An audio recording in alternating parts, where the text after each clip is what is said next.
how much glee did you get from forcing me to watch this movie? How much? Like when you imagined me at home watching it, how big was your smile? Was it Grinch level? Was it like just gigantic? How big was it? I'm gonna be honest with you. I'm ready. I don't think about you at all. No, I'm just kidding. I actually, I didn't think it was going to be as big of a deal for you. But then when you live tweeted it, that gave me a Grinch smile. I literally was just like pouring over your tweets like I was the belle of the ball because I made something happen. And it's so often in life, don't we just want to, like, for better or worse, just have an impact on those around us? You know, of course we do. I don't believe just to be heard, to matter, to be seen, even if it known. Makes someone's particular Thursday a nightmare away. They hate it. Yeah, and they're your good friends, so they like despise you. I like to think that I've done something. Yeah. You sip your brandy in your chair, satisfied with what life has wrought. I put a footprint in the moist beach. Sand of the world. Yeah, the beach of life. Yeah, I think you knew, but I want the audience to know I'm not gonna allow even the beginning of this, the cool Abe in the beginning of this, because his text to me to inform me was, I'm gonna do Jurassic Park 3 this weekend. That's the most thought through version of notifying the other that's ever been. It's like you knew exactly what you were deploying. What are you talking about? That's just a description of the truth. No, I was just like, I want to let you know so that you can have enough time to watch this movie. First of all, it's always when we usually compare films to do on Directorpiece, the show that you're listening to. Welcome, I'm one of the hosts, Adam Ganser, with my other co-host, the delightfully mischievous. I'm mischievous. I'm Abe Epperson. Yes. So normally when we arrange films, it's like the most like, what do you think about? I don't know, maybe this, maybe the other thing. Which one? This one. Abe came ready to play in a suit with Jurassic Park 3. He knew exactly what he wanted to do. Because I'm a professional. Like, I imagine you shaved. Like, you went and you shaved before you sent me that tweet. I did shave. I know you did. I can feel it. Because I'm an adult. The tweet felt very smooth, freshly shorn. Yeah, it really did. It really did. Anyway, we're talking about Jurassic Park 3. And my God, we're talking about that. So you had a good time. I did. I had a great time. Honestly, it was a lot better than I remembered it being. Yeah? Yeah. Your takeaway was that not a good film, but like... Not horrendous. But it's like, not a horrendous better film. than I thought. Well, like, okay, so I never thought any of the Jurassic Parks have been good except for the first one. And the first one, the first one was like one of my top 10 favorite films of all time. Oh yeah, the rest of them are not memorable in any way for goodness, in my opinion. Not because I just don't like them. I just think they're derivative, and the cool part of this idea was explored. And don't tell me that another dinosaur is better than T-Rex. Fuck you. No, it's not. Like T-Rex is the best dinosaur. Yeah, right. I made a tweet about that. But, like, I honestly believe it. I'm honestly like, no, man, T-Rex is, like, the max-out dinosaur because we all have opinions about a T-Rex before we see this movie. Like, we all know about it, care about it, find it fascinating before these movies ever existed. Mm-hmm. And that's what the genius of this franchise is that, like, a director, some beautiful director, Steven Spielberg, managed to actually present to us a believable fucking T-Rex. Yeah, you get like three. You get like four. You get like four dinosaurs. When you think of like a little child's, like bed sheet, or you think of like, a backpack, or you think of like when you were taught as a child, hey. Or it's just that's the time that you're most like dinosaurs are cool, because that's what a child mostly thinks. I still believe that. I do think they are, but I don't buy backpacks with them. That's a lie. I buy backpacks with dinosaurs. It's like, I don't know, really. But there's like four dinosaurs, right? T-Rex, Stegosaurus, for reasons you said, Stegosaurus, Triceratops, Brontosaurus, or Brachiosaurus, or one of those. Yeah. Boom. The four shapes, iconic. Yep. Mm-hmm. Yep. We can't even name the other dinosaur types in Land Before Time. Fucking shit dinosaurs is what they're called. Garbage dinosaurs. Just bones in the ground. Who cares? I mean, like, certainly a cursory investigation into dinosaurs will lead to many more than that. But you're right; those are like the four humors of dinosaurs. That's how good Jurassic Park was. They were like, guess what? You got 4 dinosaurs. We all agree there's 4 dinosaurs. Guess what? There's a 5th dinosaur, better than all of them. It's called a raptor. It's now canon. Everyone knows there's 5 dinosaurs. It's true. The raptor was not even a dinosaur type we cared about before this movie. Yeah. It's true. I mean, I don't want to go on and on because we're going to talk about Jurassic Park 3, but like Jurassic Park 1 was the most important film I watched as a kid. Mm-hmm. Like, bar none. Like, I don't think it's the best film I watched. I don't think it's the most important film I've watched, period. But from age 0 to like 18, definitely the most important film I watched. Dude, as a kid, I bought like a Muldoon vest. I wish you still had it. Fuck, I wish you still had that. There's no way I could fit in that. But get a new one. I got into all the shit that you'd get into if you were like, my life is going to be dinosaurs. Mm-hmm. I studied them. Of course, who didn't after that? But I also bought like a compass, and I learned like orienteering and stuff, and I like became a Boy Scout. I did all this shit that I was like, this is going to make me a better dinosaur hunter. Yep. Did it? Were you better? Yes. Yes, I was. But that's not my dinosaur hunting. You can find I have a different Patreon for that. But for today, I want to introduce you to a kind of basic theory that I have about Jurassic Park RE direction. Because it's Directorpiece theater, baby. I love this topic that Abe is going to expound upon for you all. Man. I do, because I love it because we've actually debated how to address this topic through a couple films. Mm-hmm. Right? Yeah. This is not the only film we've actually explored, but you picked a really good one for it. I think we should get into that a little bit. But great. I just want to kind of, as fast as I can, kind of just go through like the basics of this theory. I'm ready. And it starts with the caveat because it's Abe Epperson. So there's going to be 800 caveats because I don't know how to write. Yeah, when you think of Jurassic Park 3, the dinosaurs, they don't look as good. Yes, a raptor at one point acts like it's a dead specimen in a science lab in order to fool humans. Wow, that moment. Yeah. Wow. You get a moment if you want to say anything else, because that deservedly gets its moment in the sun in this episode. I believe that if I didn't text you, I certainly tweeted about that. It just like, that's the moment where I'm like, oh my God, this is a movie. Who is this an alien who's directing this movie? I would like to meet the alien because this is first contact. Could not decide what he believed about raptors. Yes, the movie's 90 minutes long and somehow feels shorter. It does, yeah. It's not a great movie. It's a cash grab. That's what this is.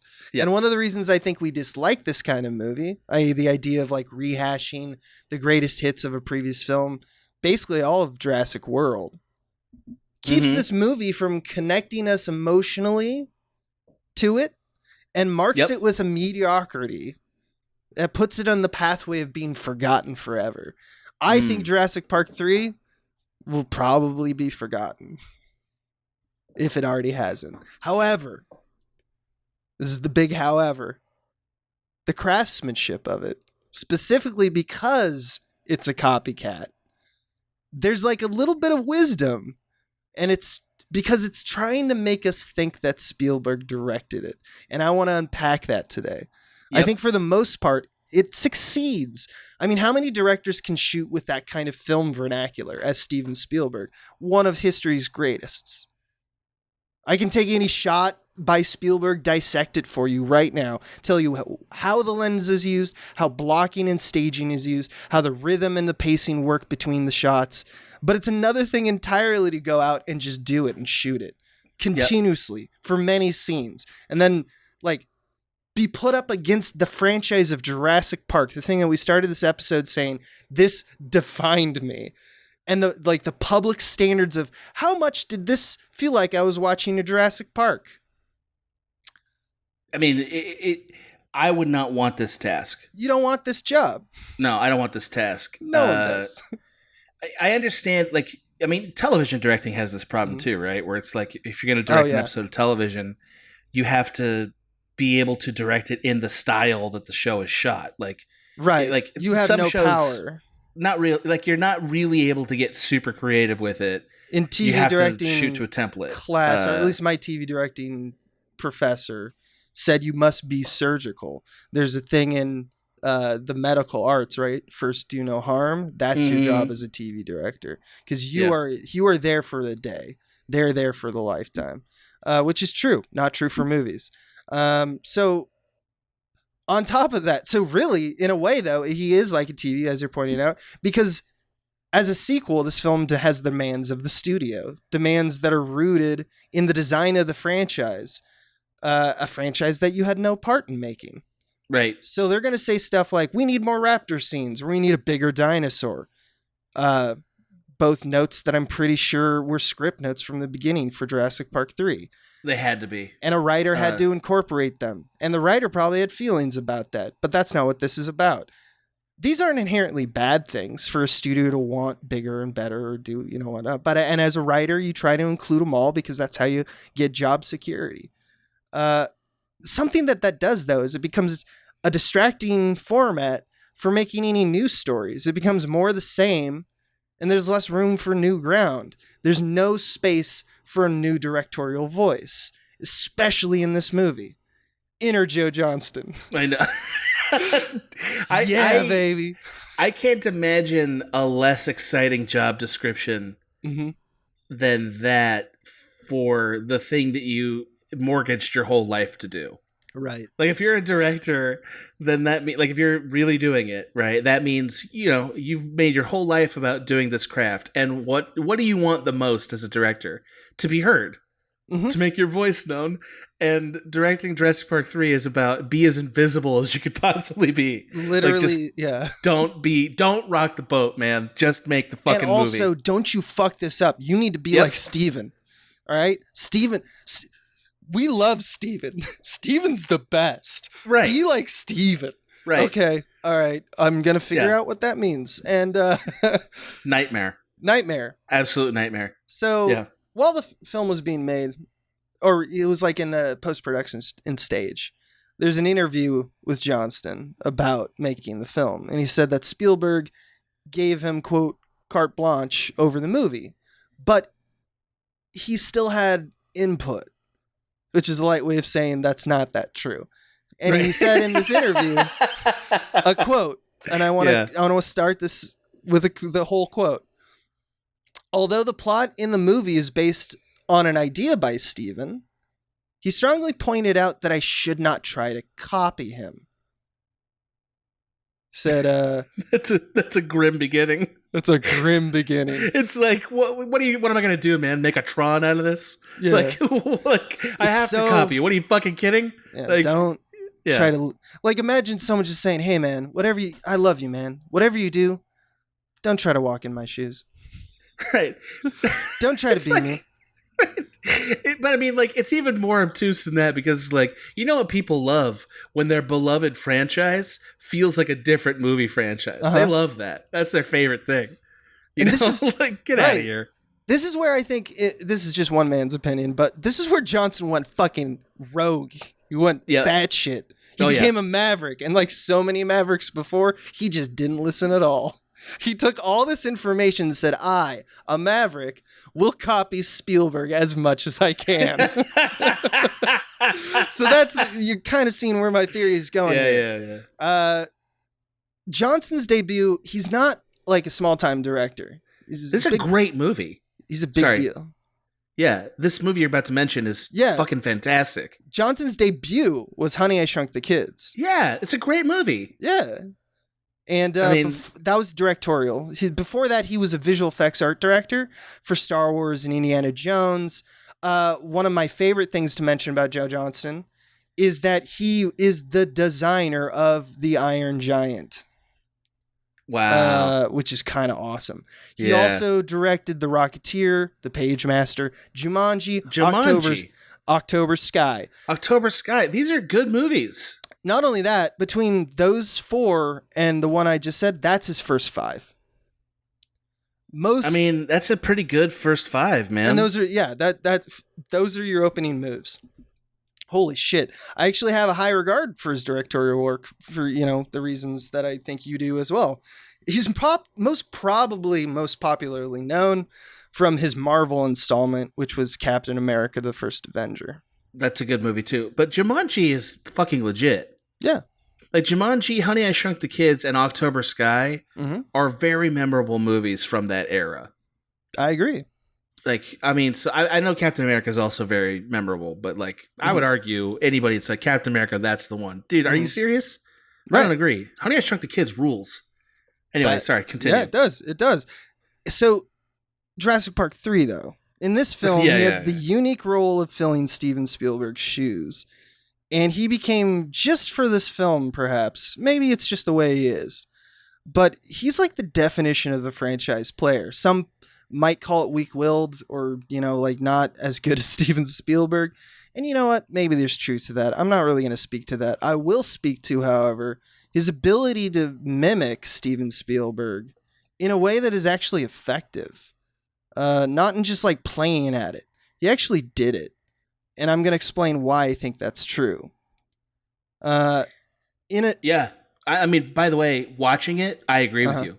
I didn't even know this was the premise of the episode. And when I watched it, I almost tweeted about 8 different times how Spielberg it was. Yeah, it's insane. And I can't think of anyone else who's done it quite like this. Nope. So one more thing. As a franchise, there's a lot going on in front of the camera that will make a Jurassic Park, any Jurassic Park, look like a Jurassic Park, no matter who is shooting it. Location and production design, for example, most of it happens in a rainforest. There's abandoned concrete structures. There's vehicles in various, dismemberment. So the directing work is pretty simple, in that regard.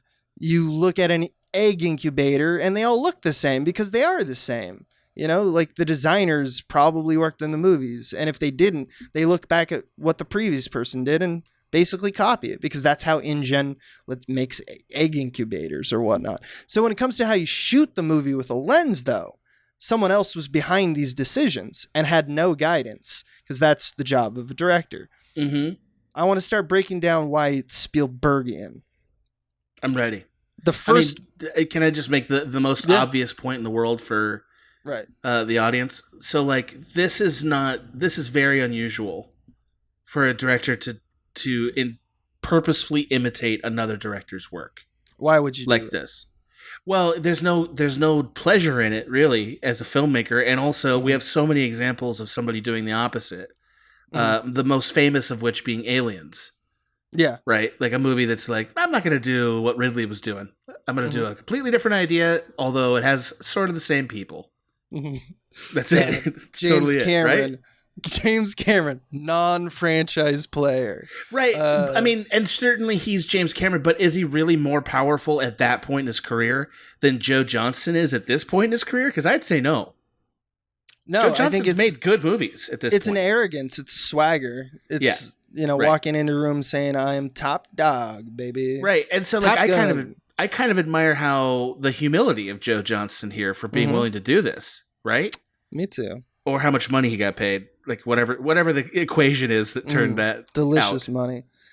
The first shot, speaking of money, let's paraglide to a fantastical tropical island with our big dollars. The beginning sequence is the paraglider boat sequence, and the way in which it's shot is straight out of Jaws. There's 3 basic shots that are happening, and all 3 are from Jaws. Yep. There's a shot of the guy who's basically doing not doing the paragliding, but like driving the boat, who eventually gets like mauled by pterodactyls, I assume. And the way that shot is done is low angle, like low angle, like on the bottom of the boat looking up, handheld inside the hull of the boat. Think of that shot. You see a bunch of sky above them. Yep. What does that remind you of? Reminds you of Quint. Reminds you, it's straight out of Jaws.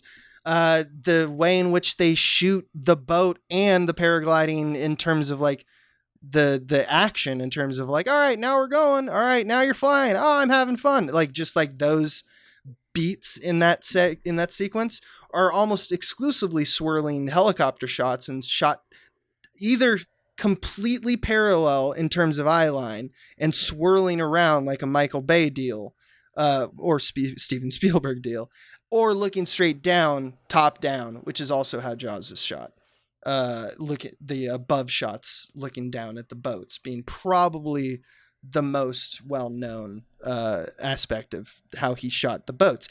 The reason that Spielberg, just as an aside, the reason Spielberg shot top down at boats is because if you looked at the horizon line, it would reveal that he was shooting most of this stuff like right by land, you know, because you don't want to go into the ocean to shoot a movie. That would be a stupid idea. They still did that.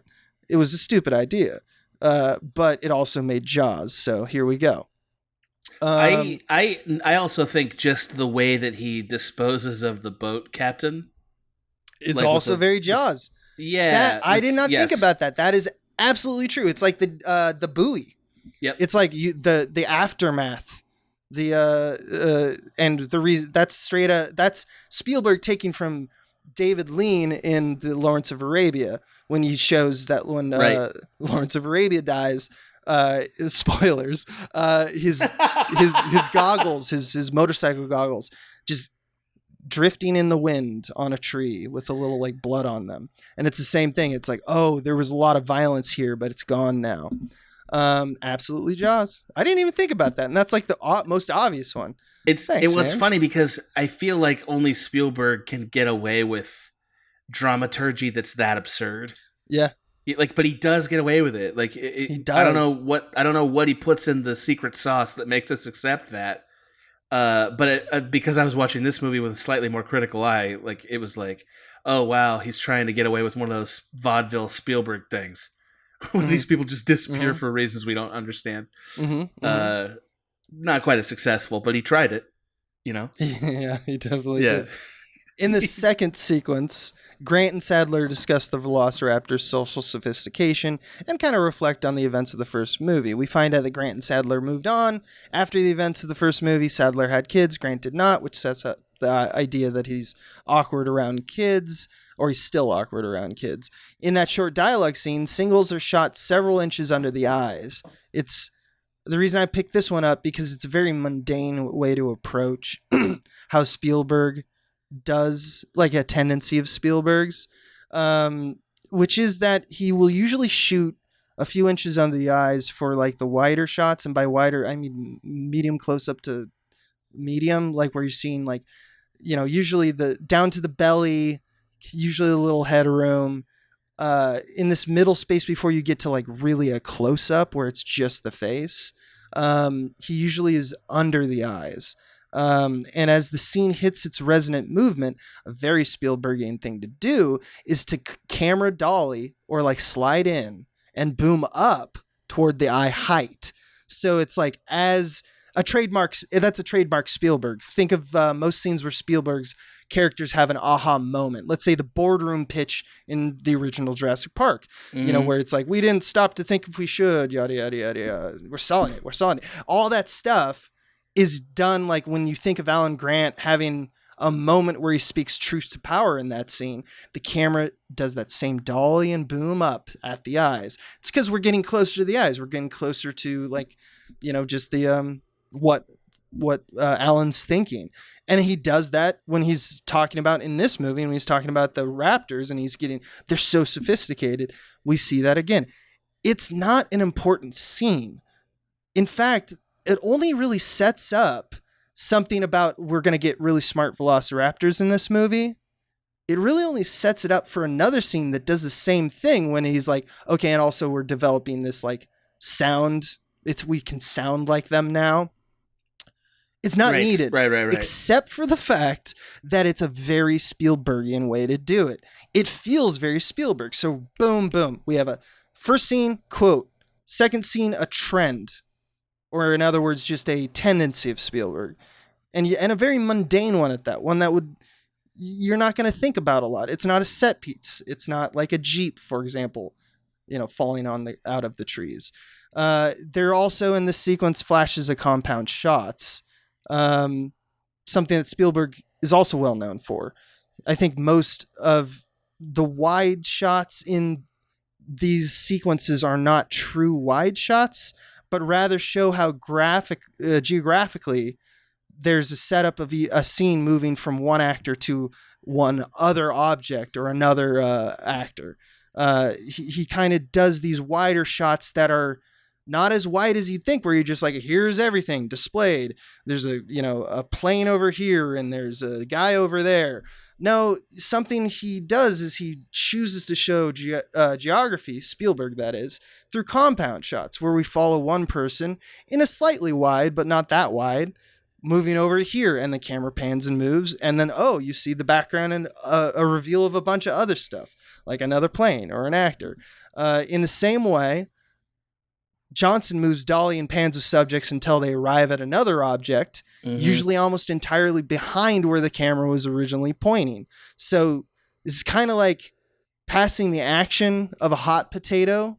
Like, here's focus on this, move over, hand that hot potato, focus on that, hand that hot potato, focus on that. That is very Spielberg. It's a lot of people too. There's a lot of reason why Spielberg's good, and he's taking from the greats, like Kurosawa does this, right? Kubrick does this. Yep. So it's not Spielbergian in that regard, but it's something that makes Jurassic Park tick. It's the visual handoff, following a thread of action from one place to another. Spielberg is excellent at 2 frames. The first frame being cool, and then an interesting transition to a second frame you didn't expect. That's also cool. He's the master of it. I studied it pretty intensely for one of the Star Wars things we did at Cracked. Right. And it really impressed me. It's like, man, he's so good at even if it's just a pan, it's like panning from this to that. Both of the frames are really interesting. Right. That transitionary phase is also really important. I always consider it like the glue, and between the blocking that allows us to see like a wider panorama, for example. We see, by doing a move like that, we see 180 degrees of the landscape. Kind of like more than a wide would show, because we're kind of Also, he uses it to. Sometimes he'll use these reveals to how do I explain? To give us more texture about the way to feel about the scene. I think my favorite example of that, and it's because just this camera move is very iconic, is in Minority Report, a great movie. A lot of the scenes a lot of the shots when they're red balling right up top start with an interesting frame through the glass, while they're operating a thing, and then may rack to somebody or something, and then move to another frame that teaches us another thing about how this thing works, and gives us emotional content somewhere in the background. He's just really fucking good at it. Yeah, think of when we're talking about the reveals, think about Samuel L. Jackson's arm reveal in Jurassic Park 3, right? Yep, that's a good one. Follow Sadler enter, it pans with her, and then the camera movement reveals his bloody arm, and then she screams when she sees it. You can kind of see this shot. We're all pretty familiar with the shot because most of us have watched Jurassic Park so many times. In Jurassic Park 3, there's in the third sequence of the movie, so I think it's around 10 minutes or so. It introduced a more sinister motivation for the excursion. That's kind of the subtext of the scene. We see a man spray paint a plane. That's hard to say. And then it follows him to another man holding huge rounds for an enormous gun. Camera lands on the bullets as they're being loaded into the gun. So much like Sadler seeing the arm in Jurassic Park, Joe Johnston is using the same filmic vocabulary and syntax as Spielberg, and that becomes very important. It's not same beat in any way. One plays to surprise, I found an arm. The other is just plot development. Oh, what's with this guy, and why does he have this enormous gun? But the camera mechanic is the same. Yeah, but the actual object is less emotionally interesting when he deploys it. Right. That's the difference, well, right? Not all scenes are equal, but that's the thing. Spielberg would do it. Spielberg would do it this way, is my point. Yes, he probably would. Although those guns, do they ever show up again? Because it's almost immediately hijacked because they're not prepared at all. Right. That's the thing, is the guns are way bigger than you would need, but like not big enough. Like they're not helpful because you have to like set the gun up, like put it into the ground, and then you can fire it. You know, it's like a mini gun. So when are you gonna have the time to like get the drop on a dinosaur to like set that thing up? It's very dumb. You either need a grenade or to run. Well, see, I think that's an interesting point of contrast. Is like, I mean, you know, I don't want to venerate Spielberg too much, but like, right. I feel like Spielberg also would know those guns don't matter. You know what I mean? Like the way that it's shot suggests they do matter, which is why we miss them later. They also have, because we have the Tia Leone, William H. Macy reveal. Yes, we do. Which is that they're later, so they're doing work in terms of like, oh, they're employing these people, but they're not the best people because they're not really that rich, you know? Truth. So let's talk about set pieces, because as soon as we get to the island, we get some huge set pieces almost immediately. Set pieces that are directly from, and if you didn't notice this, Jurassic Park 1, that are just in Jurassic Park 3, like the plane fuselage crashing when they arrive and being attacked by the Spinosaurus, which is the bigger, badder dinosaur in Jurassic Park 3. It plays the same games as when the T-Rex in JP1 takes on the Jeep. There's part of the sequence where it falls from a tree. We see a similar shot in this movie as the cabin falls down from camera, revealing the forest background as it falls away from camera. I think in both cases, the way that they shot this is it literally rig a cage, like the Jeep or the fuselage, and then just drop it with a line and caught it before it hit the ground, and camera would just stay static. That's kind of an impressive feat, you know, in terms of like, it looks cool, but it's like hard to do. Yeah. But they did it for both movies. And not only that, they did it in the same exact way.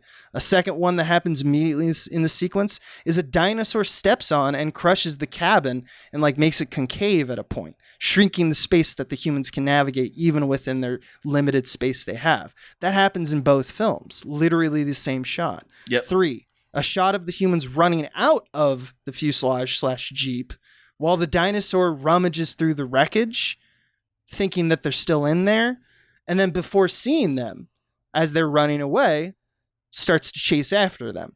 That allows them a little time to get away, and it, in both cases, in Jurassic Park and in Jurassic Park 3, it's done in a low-angle dolly pullback. So it's like literally paint by numbers at this point. Right, and it's just like, I mean, I'm sure you're going to get here, but like, this is, like, I guess maybe the movie audience is probably not as cynical at this point in history as they are now. I think if you did this now, like I could, like, imagine Star Wars, for instance, right? They do this now. That's what Jurassic World is. Right, and I think people get mad about it now because they're more aware of this fact, you know? Yeah, I think they've seen it again and again and again and again, and it keeps happening, and they're like, oh, the repetition. Now I'm starting to see it's all the same. And it's stuff like this. Another time that it happens, immediately after the sequence, the T-Rex appears and fights the Spinosaurus, and the Spinosaurus wins, which shows that it's even bigger and better. Yeah, everyone loves this one. This is, you know, obviously a cliche studio note. We're all thinking it. We always want to point out that kind of sequel mentality that makes people's eyes roll, or as you did. It's forced and it sucks because it lacks the charm of the original. Got it. It wasn't out of the story. It's just happening, and we dislike it because we feel like someone's telling us, remember that really badass thing? This is even more badass. That's just not making it badass, right? So here's why I think we all feel that, though, on a more atomic level. The fight itself follows the same blocking and angles as the original T-Rex fight. Once again, paint by numbers. It has the same sweep and tail kick that mirrors JP1's original T-Rex fight with the Raptors. Same framing in the wide shot. Think of the banner falling and it, you know, doing its roar at the end of the movie. The same basic motion and frame. If you go and watch JP3 now, the Spinosaurus does the same kind of pose. In this movie, like the Spinosaurus is just the T-Rex. It's just a mimicry of the Jeep scene. It's just a mimicry of that one shot, that tail kick, same thing. So like what's going on here is they're just trying to tell us the reason it's badass is remember it was badass. The thing that we did worked on you. So we're doing it again. And we're doing it on not just set pieces. We're doing it on a camera level. Yeah. I mean, it's like that just sounds. Yeah, no, we hate it. You should hate this. I want to be arguing. Yeah, I want to be arguing with it on every level. But I appreciate the meticulous. I actually, as a person who's done shot episodes of a show I didn't create, as have you. Mm-hmm. I respect this. I respect the level of detail that went into this job, and directing is a job still. Like it's not a hobby, unless you're incredibly rich. It's a job. So like, it could be a job sometimes. It's just kind of a bummer. I'm not saying that this is why we should dislike Joe Johnston. You'd be missing the point if you did. I'm saying this is why you probably don't like it because it looks it's uncanny valley. Right. It looks so close. And you get cynical about an experience when you've already had it. Like I think everybody's antennas are up with sequels about like, I think so. Give me the same thing, only different, man. Like that's the rule, right? Look, it's really hard to watch a movie and at the same time have an analytical kind of assessment of what you just saw in a matter of seconds. Agreed. It takes context and backing up away from the movie and seeing it relative to like how people enjoy it and such to really see the truth of the movie. I'm bringing this up because I think it's an interesting dissection into how sequels work and what our relationship with sequels are. But the work stays the same, and that's interesting to me. Let's get away from set pieces a bit. We'll come back to it later. Cool. I want to get more back into the mundane sequences and strategies that Johnston takes a page out of Spielberg's book again. There's something that I'm just calling, for lack of a better name, called I'm calling the Jurassic Park Forest walk and talk. Imagine if you would. Yeah. Imagine if you would a group of people walk in a direction in the rainforest. The camera backs up looking at their faces as they step forward toward kind of off camera, but like toward camera. We start with a frame where someone is close to camera, let's say. They say a line. They exit the shot. And then we realize that they were foregrounding two other characters who have a few more lines of dialogue. Then the camera slows down and slightly as they speed up and exit that frame. Yeah. And now two characters who you didn't even know were there, who were trailing at the end of the group, file in and fill in the empty space. Compound shot. There's 3 shots, a single of a person, a 2-shot, and then a 2-shot of 2 different people with transitions in between. This is a basic way in which Spielberg would shoot a forest walk and talk. The reason I say that, it's literally like 4 times in Jurassic Park. This literal procession of events. It's also literally in Jurassic Park 3. A lot of people imitate it too. Like it's that famous that like it's sort of the way you do like what you might like sort of a Shakespearean one-liner. Mm-hmm. It's sort of the way you do it, honestly. Mm-hmm. Like for instance, the show West Wing, right, with all of its Steadicam moves and stuff. They have all kinds of times where the camera changes pace to let a one-liner happen in the middle of the walk and talk. Yeah, and it's like passing the torch, and then there's like interludes. Yes. And if you're looking, watch Jurassic Park because go ahead. You can count them. I can't remember. It's 3 or 4. But if you're looking for it in Jurassic Park 3, it happens after they're free and away from the Spinosaurus battle. And they're en route to the abandoned science lab for the first time. How often is that? They have yet to find the kid. How often is that last line a joke? Like where it's it depends on the tone. I don't know. Like as often as I think they're, I don't know. It's like a few times, but I don't think all the time. It's pretty usually buttony. It's a pretty buttony tactic. Spielberg doesn't do a lot of jokes. We just remember them because he surrounds them with high stakes. Yeah. And he puts a button on it. So you do notice it because it is loud. It feels relativistically, different because he's usually so high stakes. more often than not, it's someone saying a resonant thematic line, right? Something with a dramatic argument, like we just didn't stop to think if we should. These kind of statements are usually reserved for a dolly that ends on something. Now, if it's in motion, this is just how you create stillness out of a walk and talk. It's kind of brilliant. Like the genius of it is that it's kind of allows you to underline that last line a little bit. So it like sticks in the audience's mind a little longer than most lines of dialogue do. Yes. For one of several purposes, a joke, or to raise the stakes for the next scene, or to hammer a theme, or for a bait and switch, right? Like where's the goat? Like that kind of a line, like he didn't do that for that line, but like that line sticks in your mind. Why? Because the immediate response of it to it is like he countermands it. And this tactic helps that happen too. It's interesting. It's funny you mention that because when Spielberg, there's a class at USC you can take that Spielberg comes and talks at the end. It's like a big deal. They do the whole like treat you like royalty kind of deal, as would be expected out of a school that he gave a lot of money to, and even though he didn't go there, he went to Long Beach. Like he's tied to USC because he used a lot of their crews and stuff early on. Yes. So he kind of feels like a member of the family. He's an honorary alumni, right? Honorary alumni. But so he came and he talked, and I forget what the question was, but he kind of went on a rant about boredom. And he said, like, people talk about, and I'm, when we talk about movies, people say if you're boring, you're dead. And I can't agree. I can't agree with that at all. He's like, the whole point is that it's dynamic. And in order to feel dynamics, you have to be bored sometimes. You have to have quiet to have loud. And I thought that that's very true. That's and wise. I think that I think that that's kind of, there's a practice, him and Joe Johnston are doing is they're following a rule about like how, like the elucidation of that. Like they're saying sometimes in order for a line to be resonant or something, for example, you let it land and you hold. Right. You can't just be constant.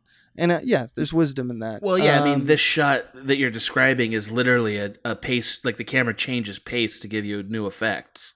Yes, exactly. Right. So it's like a literal manifestation of that emotional truth. Just because I'm going chronologically, I'm going to go back to set piece for just a second. I wanted you to. In the middle of the raptor fight. So they arrive at the abandoned science lab and the raptors are there. And that's where where the best shot in cinema history happens. Cinema history happens where the raptor's like, how you think that I'm dead? Because that's obviously what humans would think. Guess what? I'm not. I've been acting this whole time. Yeah. I'm the best raptor actor of all time. In the middle of the raptor fight after that, at one point the raptor pokes its little claws through the chain link trying to climb up it while a human is pinned against a wall on the other side of the fence. What does that sound familiar? Or where's that from? I think you're getting what I'm saying. As the raptor chase moves to outside, we get a rehash of the running Gallimimus scene in Jurassic Park. You remember the field with the herd? Yep. Yeah, it's very great.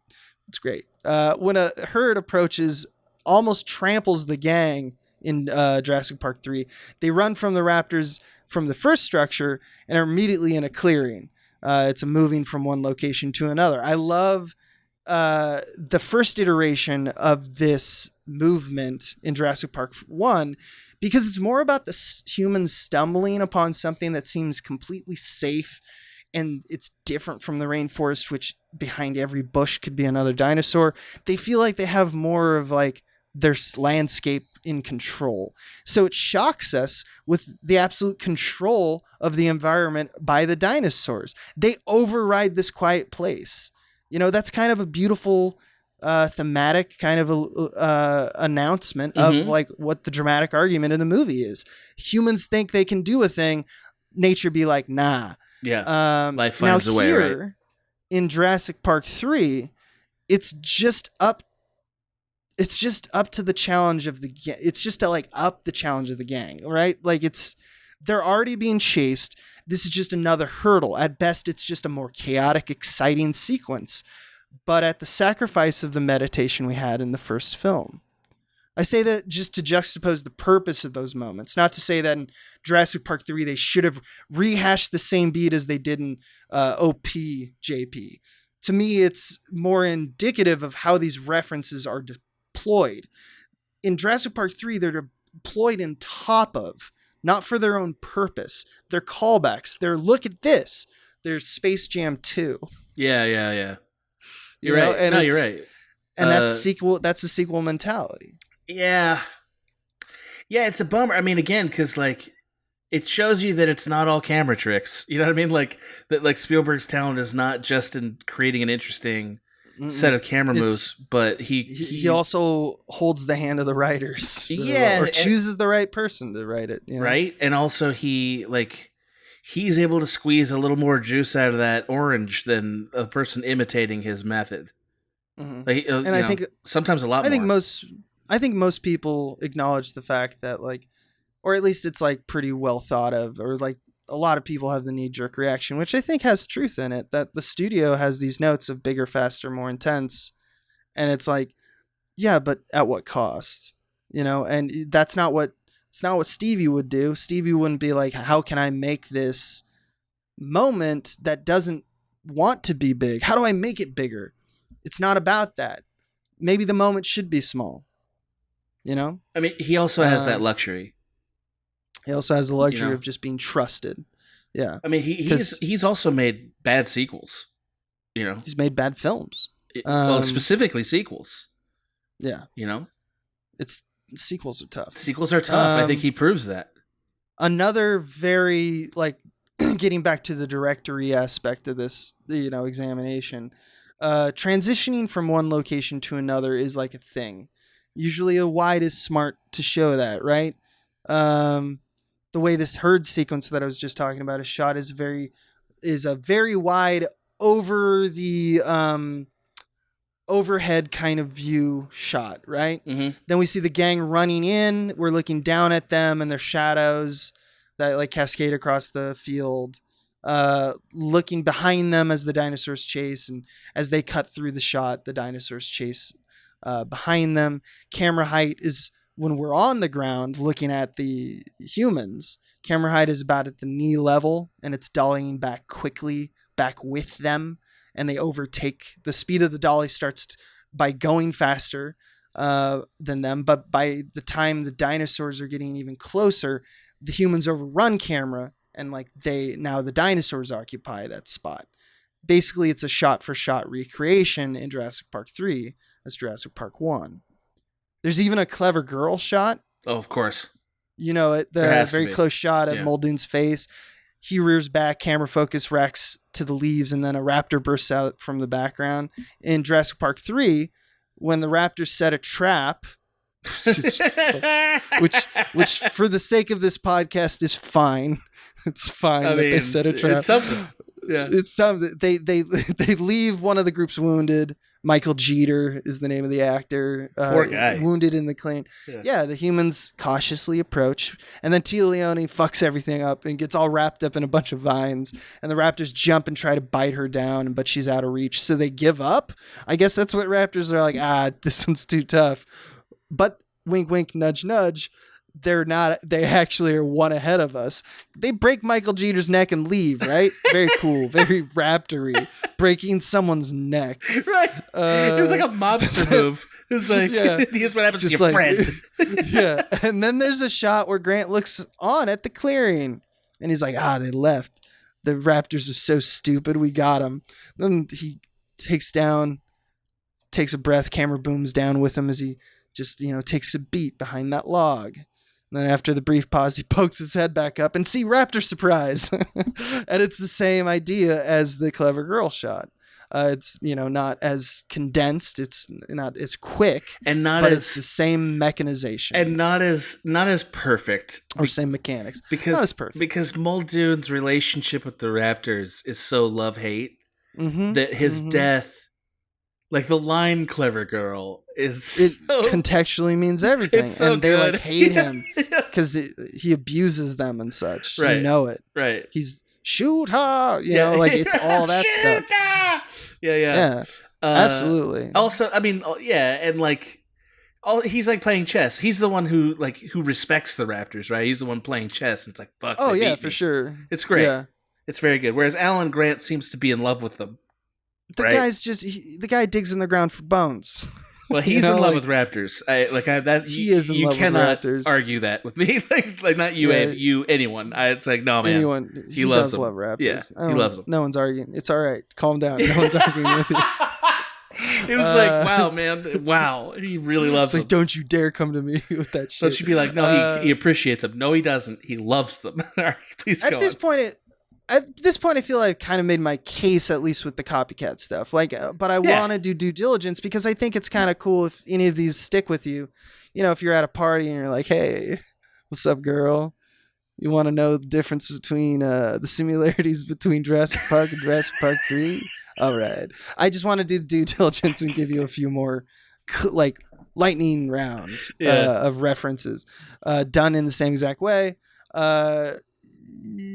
Riding down the boat and it's like, look at these peaceful dinosaurs moment in Jurassic Park 3 is the same as when they first see the dinosaurs in all of the herbivores in the wide field in the first one. Music swells to get a phone. At one point they have to put their hands in dino shit for no reason. After they get the phone, there's a monsoon. I know that's how weather works. I understand how weather works. Sometimes there's monsoons. It's just there. It feels weird. It's like no one knew or looked into it. I guess they wouldn't know to, but it's just funny that they just make it happen. The scene before the T-Rex scene or the Spinosaurus comes back, because they just want to ape the T-Rex scene from Jurassic Park, because the rain persists literally just to the sequence. Because if they turned it on at the sequence, we would all go I see what you did. You just made rain so it would look exactly like the T-Rex eating the goat and stuff. But no, it's they did it one sequence before, so you're like, they know. They know, the creators of this movie know that this will be a problem. It seems like they did. Would you be surprised to hear that at the beginning of this film and development, they're trying to avoid it? Well, they just did a spreadsheet with a bunch of here are the beats we'd like to repeat, right? And then kind of worked out how can we make them feel That's like how this movie was written. Yeah, it seems like it. Yeah. It's just a concept of let's get Alan Grant back on the island. Oh, that's a movie. Yeah, it is a movie. All right, what's that movie look like? Well, it should just be Jurassic Park Greatest Hits. And the movie ends in a helicopter ride as Grant smirks, literally. So yeah, he does. And that's kind of the rub, is that you're getting these conflicting notes, right? You're Joe Johnston and you're being handed this one piece of paper that says, do everything like Steven Spielberg. And then you're getting another note that says, we can't make it look too much like Jurassic Park, or it's obvious. Or people get mad. People will hate it. Right.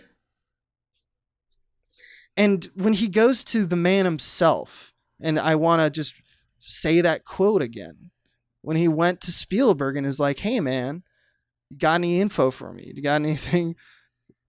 The man said, although the plot of the movie is based on an idea by Steven, he strongly pointed out that I should not try to copy him. I mean, he's right. That's fucked up, man.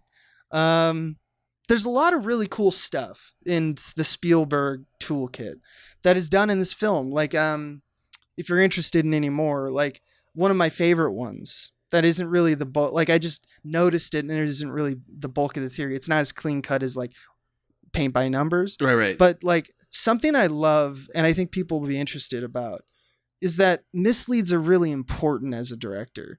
And Spielberg does it in his walking wides, in his forced walk and talks, or his, two people sitting in the forest and we're just having that moment in between the set piece moments where the dinosaurs attack. When Eric and Alan, Eric being the little kid, are walking toward the coast in the middle of the film, or mid to late of the film. The wide shots will dolly with them, often with the whole shot being coverage of just the quick scene of the dialogue. They stop, cuts to a single, talk. All right, cut back to a 2-shot wider. They keep walking. And then at the exit of this sequence, they turn and walk on the z-axis away from camera, and they like get lost in the bushes away from cameras, like it obscures it from camera. Camera at that point, and this is what I mean by misleads, continues to dolly to the side and booms down. This leads us to think that maybe we're going to get another piece of information, thinking about compound shots from our earlier examples, of the camera's journey is going to take us to something like a reveal of a dinosaur looking on, or something plot pertinent. Think of how in Jurassic Park 1, they reveal the eggs in the wild. It's this kind of boom shot that moves past down the log to see broken open eggs after a whole scene has happened between two people. That informs us using dramatic irony. In other words, the actors don't know, but we do. Or the characters don't know, but we do, that they are breeding in the wild. That's a reveal that happens. So if you keep doing that though, if you keep camera moving in that way, you start to form a lexicon with the audience. It says this type of shot with this momentum is promising a reveal, and the viewer starts to expect it, right? And playing with that expectation is something that Spielberg also does. He does misleads. He'll move camera over, and you're like, oh shit, no, cut away. Yeah, he's great Johnston does that here as well. And this is not taken from any particular moment that I could like scan 1-to-1 with Jurassic Park 1, but it's something that both directors did, because I think it's something that Johnston just intuitively knew that Spielberg would do it. Yeah, I mean, if he's putting himself in the headspace of a different director, then like you can trust that the inspiration for how to solve a dramatic unit of a scene, even if there's no like obvious antecedent to it, it's gonna still feel in tone. Yeah, you know, I mean, we're not gonna probably talk about this today, but like AI is a great study in this because it's Spielberg imitating Kubrick, right? And yeah, like that's a mindfuck. Unsuccessfully in a lot of ways. I wish I knew so much about it, but they keep that production under pretty close to their heart, or close to the chest, because like I want to know like what was originally Kubrick's, like what's unchanged. I think and what is Spielberg unwrapping. I've heard that the ending is Spielberg's and most of the rest of it is I think that's Kubrick's. Almost 100%, because it's such a Spielberg ending. But I mean, I want to know like what the approach is, what I want to see Kubrick's notes, and I want to see what Steven Spielberg did. I think his notes are available. Like I've seen stuff out there that's like Kubrick. Kubrick wanted it to be darker than it is. Obviously, no, they disagree almost fundamentally. It's hilarious that they they loved each other so much. You know, but I think that makes a lot of sense, they're right? Just humans. I love that. Yeah, of course. Yeah. It's like game recognized game. Yeah. And I'm sure that they got along swimmingly, because they're both, you know, like they were pretty, you know, not good people in the case of Kubrick, but like, I mean, yeah, good to other white men, I guess. I mean, I don't, right. I won't speak to, I don't really know, but it seems like it makes sense that they would get along. But they are great at what they do. So that conversation would be like, to be a fly on the wall, right? I mean, right. Also, I think they just like had an ongoing dialogue for years and years. Yes. Like I feel like I think like Stanley just called him, and Steven was like, "Great, let's have a chat." And then and he pitched him the movie. Like, "Oh, okay, you want to talk about a movie?" You know what I mean? Like that's kind of their relationship. Did I ever tell you the sandwich story that I heard? I know I've told you, but I don't know if I've told it on. I'm ready to hear it. I mean, I don't want to derail your. No, I just want to be real quick. Sure, I just think it's hilarious. At one point, according to Spielberg, this is all from Spielberg's mouth, in these nighttime conversations, and usually because like Kubrick was living in like Europe and stuff, he would call him at wacky hours, right? And Spielberg, because it's Kubrick, would just be like, yeah, I'm going to listen and I'm going to talk. I mean, it's Kubrick on the line. And they would have these conversations, especially as it was getting toward the end. They were having more and more. And Kubrick was the kind of person who wanted everything done for him and was willing to pay for it. Right. So he had a lot of like staff, right? and one of his staff was like real close, like kind of a real close friend as well, or like they lived with each other basically. I can't remember the specifics of the relationship, but he just called her like Martha, I think, or it was Marsha or something like that. It wouldn't be Marsha. I think I'm thinking of George Lucas and George Lucas's wife, but like, he would call and he would say like, I would like I'm now eating dinner, and he would call Steven Spielberg, eat his dinner while he was talking to Steven Spielberg. And one time he like swallowed some of his sandwich.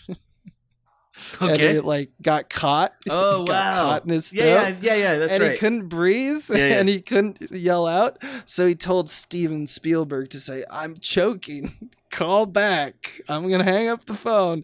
Tell Martha to get the ambulance." And then he like hung up. Steven Spielberg could have just let Kubrick die. But he didn't. He saved him. He called Martha. Wow. I can't remember the specifics of it, but I remember like in terms of like the names in the story and stuff. They're so but eccentric. I just thought that was always hilarious. Yeah, very eccentric. It's like such an eccentric story. Anyway. It's such a silly story. I don't know. I just really think is. I think it's cute. It has like a wholesome energy to it. I like how sweet their friendship is. You know, like yeah, Spielberg is a very sweet person. He seems to be. Yeah, he sure seems to be. He absolutely is. Like he's very soft spoken. I don't know. I don't want this to turn into like me with like hearts. You love in him my though. Eyes. I love him. But yeah, I do want to get back to Tess. Sure. And there's one last thing I want to talk about, really, which is let's talk about when Joe Johnston makes digressions. When he breaks off and does his Joe Johnston. He breaks off. Yeah, he finds the pathless traveled. Yeah. He becomes a true maverick. Rejects his own idea. He rejects his own ideas of copying someone. So he shoots dialogue scenes fairly conventionally. And Spielberg, it's not that Spielberg won't. He just doesn't often do it. He tries to find a different way of doing it. One of the things that Spielberg doesn't do is the typical over-the-shoulder two shot. And what that looks like is a shot of like two people, and you see a part of the shoulder of someone literally in frame of someone whomever the subject is talking to. And then it cuts in the reverse and same. You've seen it in TV, you see it in most media. It's like, how do you do how do you do it dialogue? That shoulder's got a lot of problems for Spielberg for some reason. He doesn't like it. There's nothing wrong with including or not including. It's just how he typically covers scenes less with it. He usually puts more of the body in the frame or just cuts it out entirely. It's not just the slightly cutting of the shoulder. Now, this is more conventional filmmaking, and Joe Johnston does the conventional thing. Also, Johnston's coverage of dialogue is much more telephoto and cropped closer than Spielberg in terms of film playing. Yeah.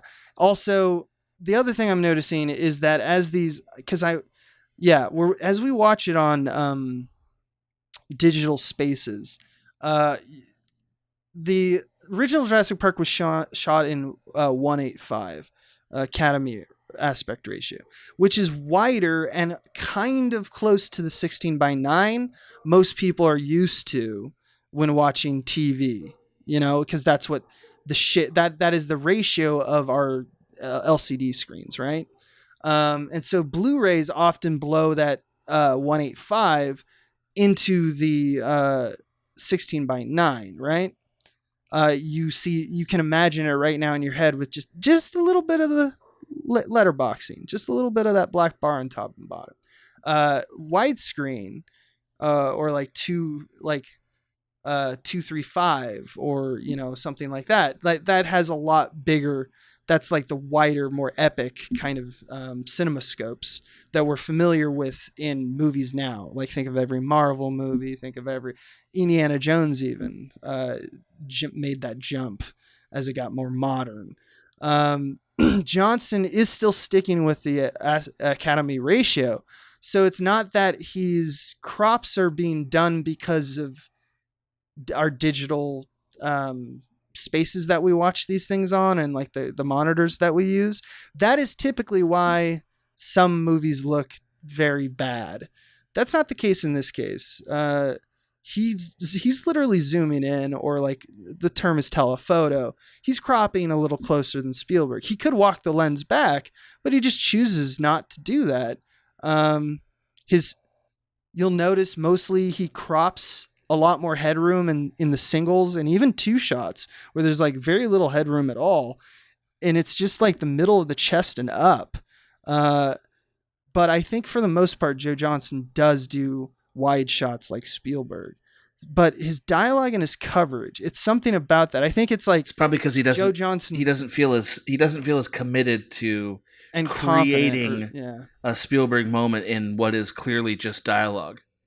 Yeah, the mundane moments. Yeah, that's when you feel him more, which is the boring parts. Yeah, the cinematically less appetizing pieces, right? Yeah, they're not running and stuff. Right. That's a shame. I mean, I understand that though. When there's no precedent to follow, that's when your sort of instincts start to kick in. Mm-hmm. You know? Yeah. You look, some of these filmmaking tricks may sound like conventional wisdom, and I'm just passing it off as like Spielberg's tricks. And there's some truth to that. They kind of are. In our postmodern kind of highly discerning eye, all of us as like Hitchcock once said, I would hate to make films for an audience in 100 years. Because he knew that even just in his small amount of time relative to the length that film has been in the world, he knew that people were like expecting his tricks. And he was like, I hate that. I like my tricks. I don't want to change my tricks. I don't want to be irrelevant, is basically what he's saying, right? And as we watch more media, consume more media, see different types of media, which are all beautiful things. It's the nature of storytelling. It's the heart of it, is to see as many stories as you can, right? Get that experience. Spielberg's tricks have become conventional wisdom because it's so good. And he took, he stood on the shoulders of geniuses and giants. And before he even knew what he had. Before he knew what he had. And so but I just think it's important to focus not just on the wisdom of a way a particular shot conveys something. That is important. But I just wanted to point out that the tricks that Spielberg used in Jurassic Park 1 and 2, and then realize that as a second director, you take the reins of that franchise. Johnston also knew that people would expect that Jurassic Park experience. So that's why he kind of mimicked them a lot, especially in the mundane stuff. We never saw Spielberg shoot a pterodactyl chase sequence, so there's some, new things in this movie. But we did see how he shot raptors and how he shot a Jeep getting crushed, for example. And I think that Johnston's really took it to like what he thought his job was to take the new stuff and give it the old stuff. Like shoot it in the way that what would Steven do kind of thing. Ugh. And I don't know, that's rough, but it's also how you become a franchise player. I just wanted to show that you make a paycheck. I wanted to shine a light on that. I'm not like, if you're like, I don't know. Sometimes the expectation of these, podcast things are, here's a great that we come reveal. Away with like Jurassic. Yeah. That Jurassic Park 3 is actually secretly good, or I think that's up to you. Well, and I think you've elocuted perfectly the craftsmanship of JP3, like how meticulous it really is, because it takes that kind of meticulous work to imitate another director.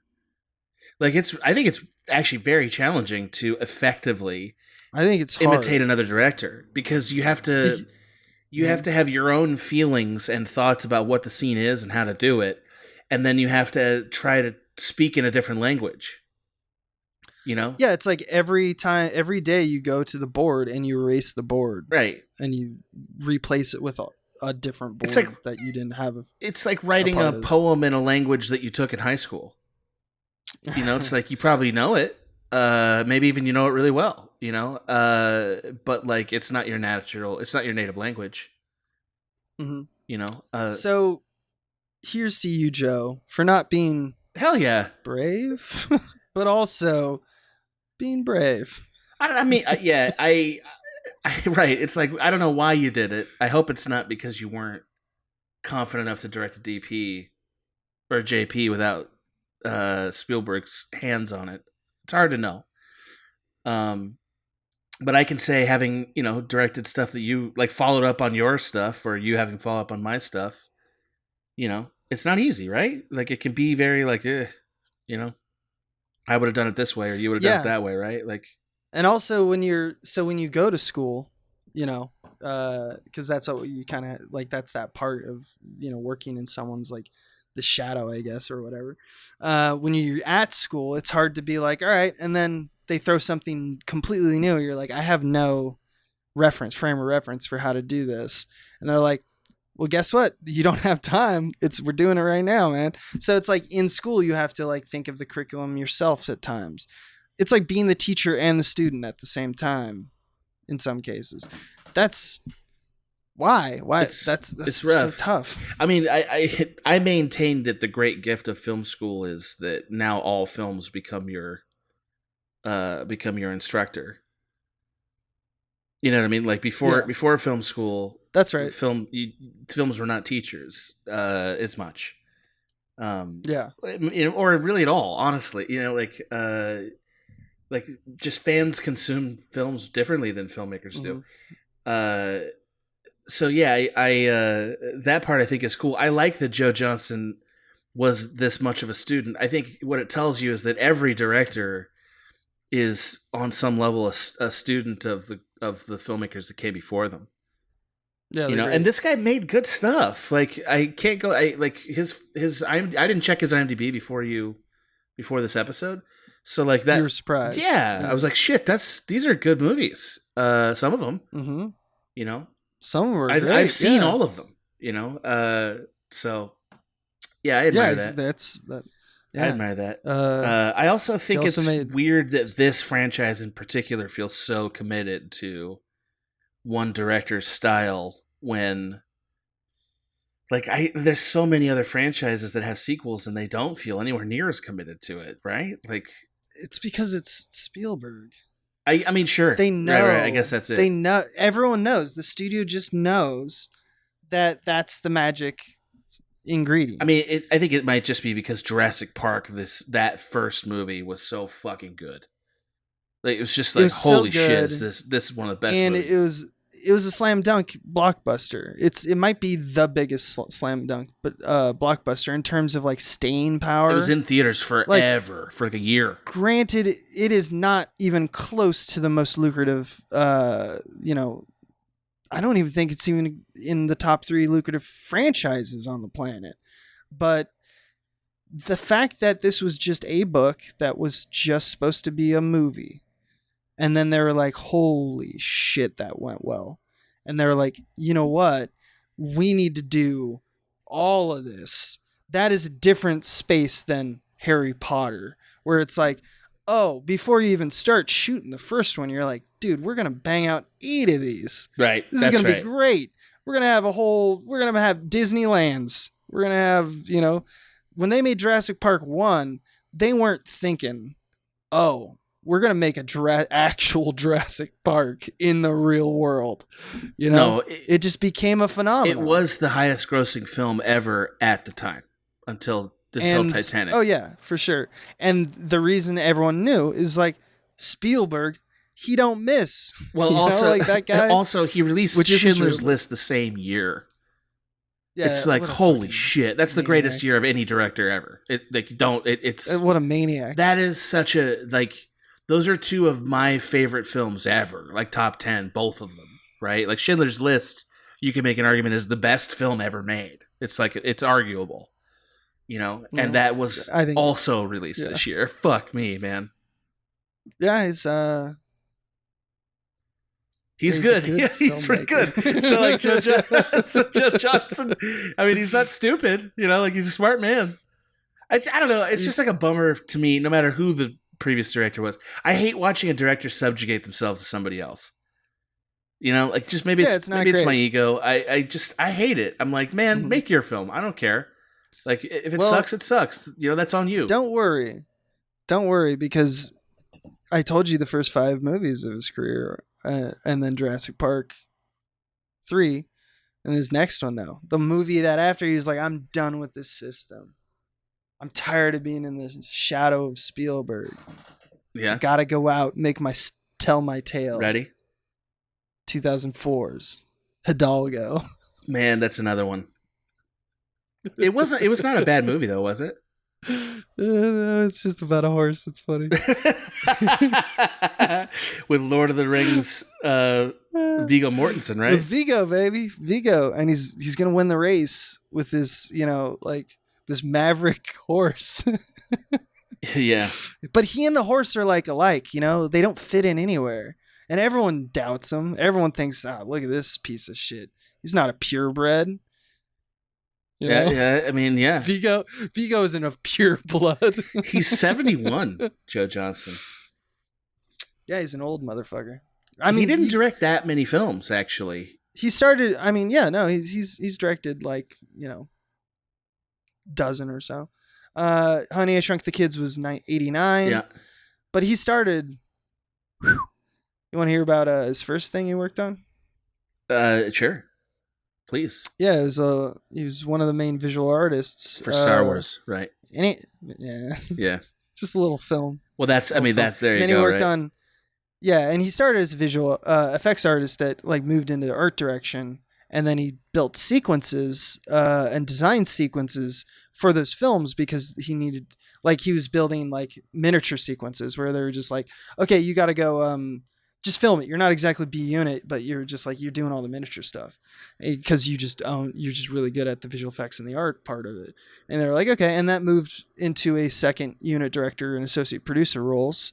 And he worked on like Willow. Yeah. And did. Like Batteries Not Included and Howard the Duck. Yeah, those all translate to Honey, I Shrunk the Kids. Like huge, yeah. And he worked on all the Indiana Jones. Yeah, he did. No, he didn't. All the Star Wars. He didn't work on the third Indiana Jones, but he worked on all the Star Wars. And he, like I said earlier, made Iron Giant into he worked with Brad Bird. He's worked with Steven Spielberg, Brad Bird, Ron Howard. He's a great career. This is a great career. He even started his shit, and then he started his career, and he gave us Jumanji. I don't know. This is a cool career. I mean, he's kind of I kind of like him just because I fell in love with one of the. You love journeyman directors. One of his movies. You love him. I do. It's also very near, and I think every artist has to kind of be real with themselves about like why they got into it, and sometimes you want it to be something that's like, cool, like a cool story or something like that. And I don't have that. I got into film because I was like really into science as a kid. And in science class one day, they showed October Sky, and it like fucking shook me. Like I didn't know what to do as a kid. I was like, that is the best thing I've ever seen. Because I wasn't really into movies. And so Joe Johnston will always have a place in my heart because he was part of one of the. Yeah, he was a part of that experience. Yeah. He directed the film that made me kind of like turn to the path of filmmaking. I get it. And that's special. It's not sexy. It's not like, that's all you need. This guy, Abe Epperson, he had to go into film. Why? Because he was in the film mines mining for that sweet film gold. One day I saw October Sky, and then I started watching more films and more. I think that's all it takes, man. Yeah. Like there's a lot of bad reasons to get into films, but there's the good reason. It can be as small or as big as you want, as long as as long as you're a person who wanted to tell a story. That's good enough for any reason. I think it's good enough. Yeah, good enough. For everyone out there, you're good enough. That's the conclusion. You sickos who listen to this if shit, Joe Johnston's proven anything, enough. It's that all of you are good enough. You're good. Yeah, that's not true. He's had a great career. I actually really admire what he's done. Yeah, I mean, he's not. Yeah. All right, that's it for me. You did great, I'm man. Done. This is a great episode. Yeah. Thanks, man. A cool. I like how the way that you've explained it parallels the actual techniques and level of detail of the subject that you expanded upon. Yeah, my Lumo narrative's on point. Always. Yeah. You're just such a meta boy. Yeah. You know, I'm good at that. Yeah, love it. Hey man, I love you. I love you too. You know, and thanks, we're so Sam. grateful to all of you for listening. Hopefully you enjoyed this. If you hate Jurassic Park 3, feel free to check out the Twitter thread that I created while I watched it. Yeah, that was a blast. Yeah, and hopefully we'll be subscribe to Small Beans, all that stuff. Hopefully we'll be back in like 2 weeks. Yeah. I mean, yeah, with it could be Blair Witch, Abe. Is that what you're thinking? You know what? I'll tell you. I mean, I'll spoil shit. I don't give a fuck. You're thinking that one? I was thinking of contrasting Blair Witch with Cloverfield. Ooh, that's cool. Yeah, and the subject would Spooky. be authenticity. The value of authenticity as a filmmaker. Dude, you are the spookiest. I don't know what I'm going to do. Such a ghost boy. I know it. You're such a ghost boy. I don't know what I'm going to do yet, so you're going to have to wait. Yeah, I mean, I may not do that, so I'm not committing, but that's an idea I've been toying with. So it's all Sound and Fury from over yeah, from I am. Yeah, absolutely. Absolutely. You're just a con man. I'm such a Faulkner podcast. You're such a con man, dude.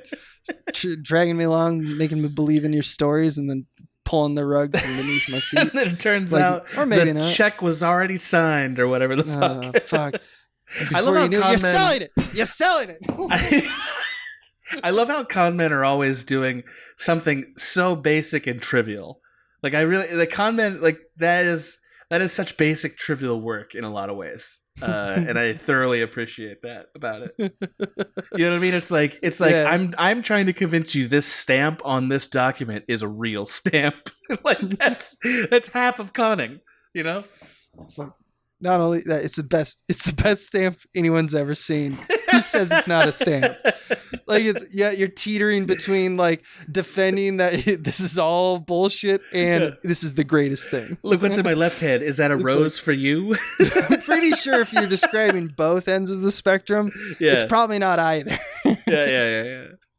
By the way, that'd be a great Spielberg movie that I think we could actually talk about is Catch Me If You Can.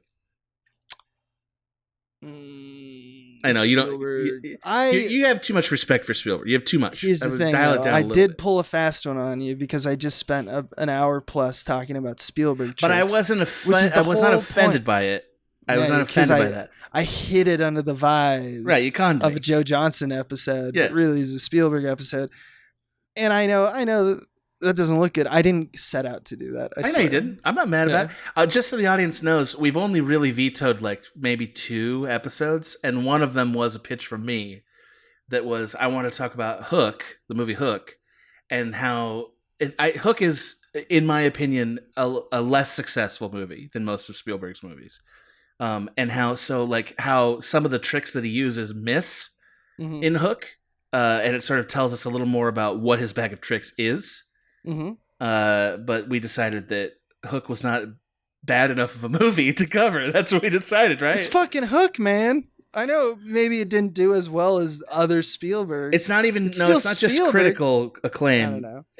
Anyway, I always people always ask me this on Twitter. I get way too many people DMing me about this. Like, why don't you shut the fuck up and just let do the good movies. Do the good movies. They do ask us to do good movies, and it's like, and I'm like I always felt that this podcast is about didn't know that aspect of that thing, as opposed to, hey, you know what's a really good movie?